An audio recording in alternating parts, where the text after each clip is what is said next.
Okay, this is the very last video lesson for Unit 1, and this is for Lesson 1.09, and this is where you're going to submit your first kind of real writing assignment, but it isn't very long, it's just a paragraph.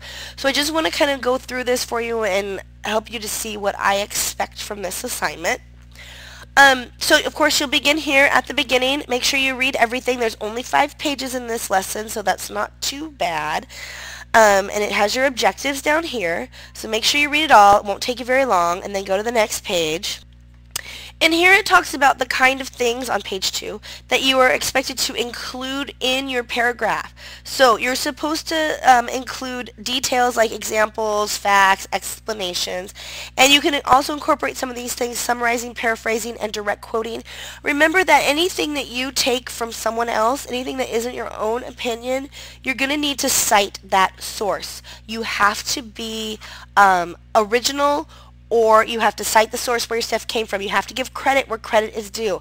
Anybody who plagiarizes their paper will be in trouble, so make sure that you don't do that. The other thing you need to know is this is just a paragraph. So that means to me like between 100 to 200 words, so it's not super long. So if you quote something and it's 50 words and your whole paragraph is only 100 words, half of your paragraph is a quote. That's not enough original material. So make sure that your quotes are very short and that they support your topic sentence. And remember, you already wrote a topic sentence, so you do know how to do that. Okay, and I'm not saying don't take from other sources. That is good writing, to directly quote someone else and cite it. I'm just saying when it's a paper this short, one paragraph, your quote should also be very short. Okay, because I want to see your opinion, not opinions that you got from someone else.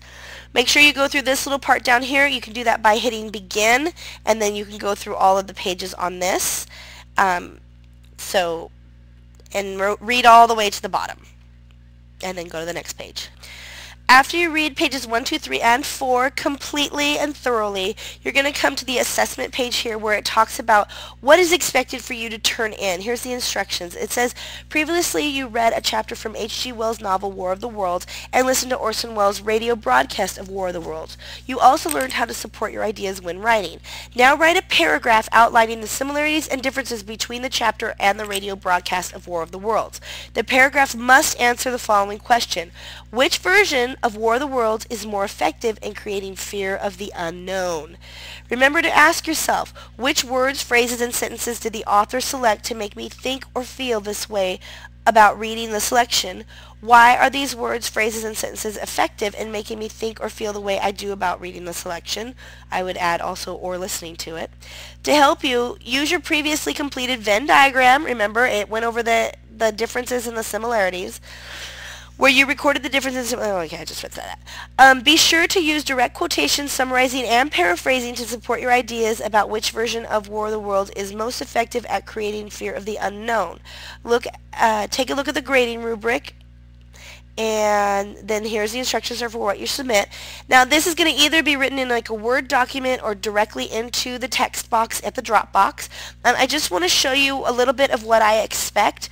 I expect, first of all, your page to be double spaced, and in Word you can do that by going up here and doing that. You select the 2.0, that means it's double spaced right there. In the text box, I'm not sure, I'll have to take a look at that.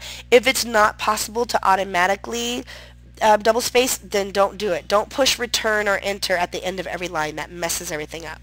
Okay, so I expect your name, class, date here on the left. Then on the next line, oh shoot, hold on a second. Sorry, next line, center it like that. Give it a title, a creative, original title. Don't just call it title. Go to the next line, move it back to the left, and hit the tab button to indent, and then begin with your topic sentence and go from there. Remember that this is one paragraph, so 100 to 200 words, but answer thoroughly the question. Let's look at the text box.